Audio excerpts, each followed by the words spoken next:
نعبدو نصلی علی رسول الکریم اما بعد اعوذ باللہ من الشیطان الرجیم بسم اللہ الرحمن الرحیم یسألک الناس عن الساعة قل انما علمها عند اللہ وما یدریک لعل الساعة تکون قریبا ان اللہ لعن الکافرین وأعد لهم سعیرا خالدین فیہا ابدا لا یجدون ولیا ولا نصیرا یوم تقلب وجوہہم فی النار یقولون یا لیتنا اطعنا اللہ واطعنا الرسولا وقالوا ربنا انا اطعنا سادتنا وکبراءنا فأضلونا سبيلا ربنا آتهم ضعفين من العذاب والعنهم لعنا كبيرا يا أيها الذين آمنوا لا تكونوا كالذين آذوا موسى فبرأه الله مما قالوا وكان عند الله وجيها۔ ابھی آپ نے سورہ احزاب کی آیت 63 سے 69 کی تلاوت سماعت فرمائی۔ ان آیتوں کا ترجمہ اور تفسیر اس طرح ہے: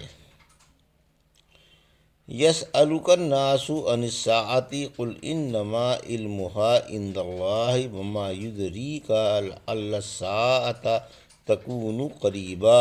آیت 63: ان اللہ لعن الکافرین وأعد لهم السعیرا۔ آیت 64: خالدین فیہا ابدا لا یجدون ولیا ولا نصیرا۔ آیت 65: یوم تقلب وجوہہم فی النار یقولون یا لیتنا اطعنا اللہ واطعنا الرسولا۔ آیت 66: وقالوا ربنا انا اطعنا سادتنا وکبراءنا فأضلونا السبیلا۔ آیت 67: ربنا آتهم ضعفین من العذاب والعنهم لعنا کبیرا۔ آیت 68۔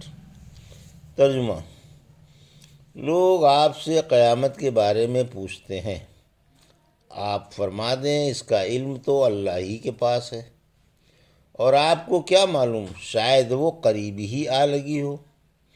یقین مانو اللہ تعالیٰ نے کافروں پر پھٹکار ڈال دی ہے اور ان کے لیے بھڑکتی ہوئی آگ تیار کر رکھی ہے جہاں وہ ہمیشہ ہمیش رہیں گے اور اپنا کوئی دوست اور حمایتی نہ پائیں گے۔ جس دن ان کے چہرے آگ میں الٹ پلٹ ہو رہے ہوں گے اور وہ کہہ رہے ہوں گے، ہائے ہماری شامت، ہم نے اللہ کی اور اس کے رسول کی بات مانی ہوتی، اور کہیں گے اے رب، ہم نے اپنے سرداروں کی اور اپنے بڑوں کی بات مانی تھی، انہوں نے ہمیں اس راہ سے بھٹکا دیا تھا، اے ہمارے رب انہیں دگنا عذاب دے اور ان پر زبردست لعنت فرما۔ یہ تھا ترجمہ سورہ احزاب کی آیت 63 سے 68 کا۔ تفسیر: آیت 63: قیامت کی بحث اللہ کے کسی کو خبر نہیں۔ اللہ فرما رہا ہے کہ ہمارے رسول صلی اللہ علیہ وسلم کو قیامت کا علم نہیں، گو آپ سے لوگ پوچھتے ہیں۔ پھر آپ کو ہدایت فرمائی کہ آپ انہیں یہ جواب دے دیں کہ قیامت کی خبر اللہ کو ہے کہ کب آئے گی، اس کے سوا کسی کو خبر نہیں۔ یہ بیان سورہ اعراف میں بھی ہے جو مکی ہے، اور اس صورت میں بھی ہے جو مدنی ہے، یعنی جو قیامت لائے گا اسی کو اس کے آنے کی تاریخ معلوم ہے، اس کے سوا کسی کو بھی خبر نہیں۔ البتہ اس نے اپنے نبی کو اتنا ضرور بتا دیا ہے کہ قیامت قریب ہی ہے۔ فرمایا آپ کو کیا خبر، شاید قیامت قریب ہی آ گئی ہو؟ فرمایا سورہ قمر کی آیت 1 میں قیامت قریب آ گئی اور چاند پھٹ گیا۔ سورہ انبیاء کی آیت 1 میں لوگوں سے ان کا حساب قریب آ گیا اور وہ غفلت میں منہ موڑے ہوئے ہیں۔ سورہ نحل کی آیت 1 میں اللہ کا حکم آ پہنچا سو تم اس کی جلدی نہ مچاؤ۔ آیت 64 یعنی اللہ نے کافروں کو اپنی رحمت سے دور کر دیا ہے اور ان پر پھٹکار ڈال دی ہے، اور ان کے لیے آخرت میں خوفناک شعلوں والی بھڑکتی ہوئی آگ تیار کر رکھی ہے۔ آیت 65 کافر ہمیشہ جہنم میں رہیں گے، یعنی وہ اس آگ میں ہمیشہ ہمیشہ رہیں گے، نہ اس سے نکلیں گے اور نہ وہ انہیں چھوڑے گی۔ وہاں ان کا نہ کوئی فریاد رس ہوگا اور نہ کوئی ترس کھانے والا حمایتی کہ انہیں اس دردناک عذاب سے چھڑا لے۔ آیت 66 کاش ہم نے رسولوں کا کہنا مانا ہوتا، یعنی جہنم میں منہ کے بل گھسیٹے جائیں گے۔ اس وقت کمال حسرت و افسوس سے کہیں گے کاش ہم نے اللہ کا اور اس کے رسول کا کہنا مان لیا ہوتا اور ہم مسلمان ہوتے۔ میدان محشر میں بھی یہی تمنا کریں گے۔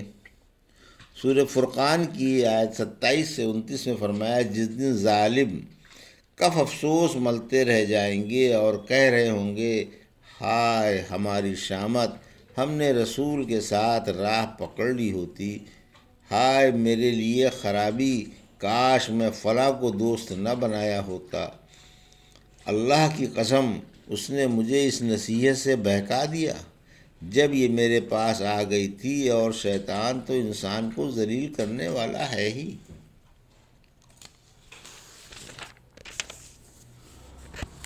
سورہ ہجر کی آیت 2 میں فرمایا بسا اوقات کافر تمنا کریں گے کاش وہ مسلمان ہوتے۔ یہاں بتایا گیا کہ جب جہنم میں جھونکے جائیں گے تو اس وقت اور جہنم میں جلتے ہوئے یہ تمنا کریں گے کاش انہوں نے دنیا میں اللہ کی اور اس کے رسول صلی اللہ علیہ وسلم کی اطاعت کر لی ہوتی۔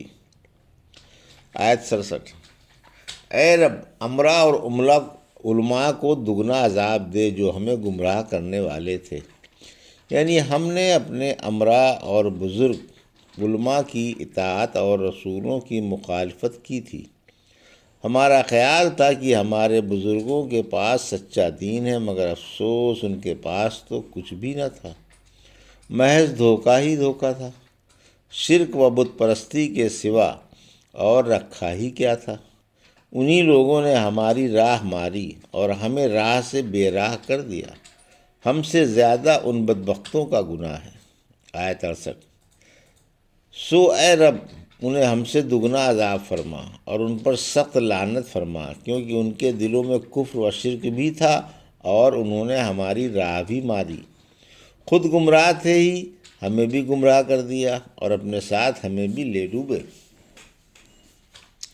یا ایھا الذین آمنوا لا تکونوا کالذین آذوا موسیٰ فبرأہ اللہ مما قالوا وکان عند اللہ وجیہا۔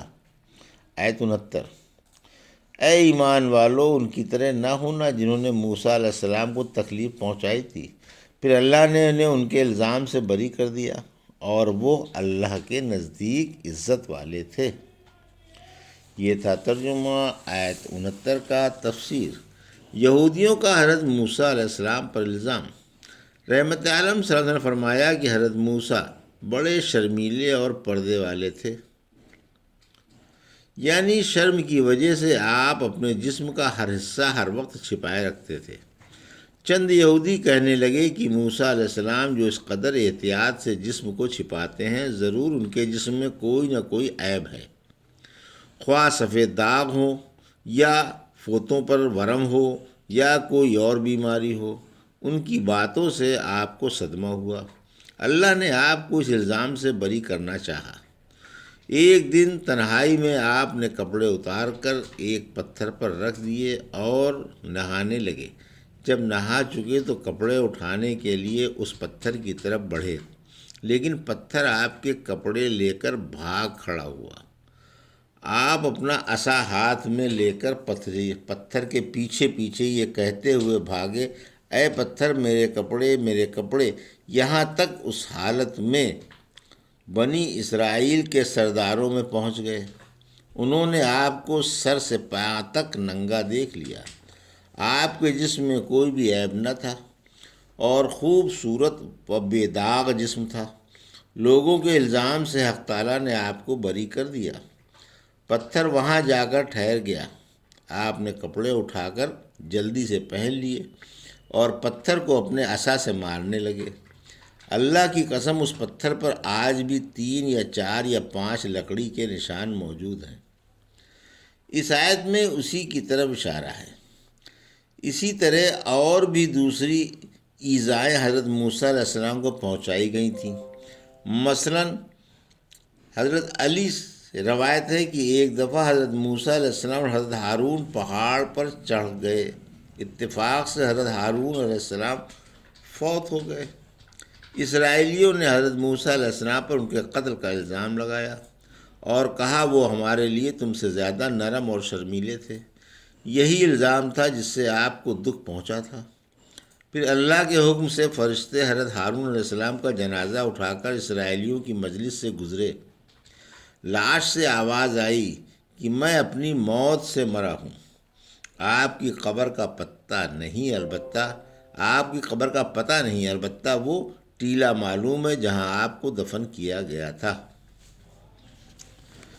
یہ بھی احتمال ہے کہ ان دونوں ایذاؤں کے ساتھ بھی اور بھی ایذائیں مراد ہوں۔ ایک دن رحمت عالم صلی اللہ علیہ وسلم نے مال غنیمت بانٹا۔ اس پر ایک انصاری نے کہا کہ اس تقسیم میں اللہ کی رضامند نظر نہیں رکھی گئی ہے۔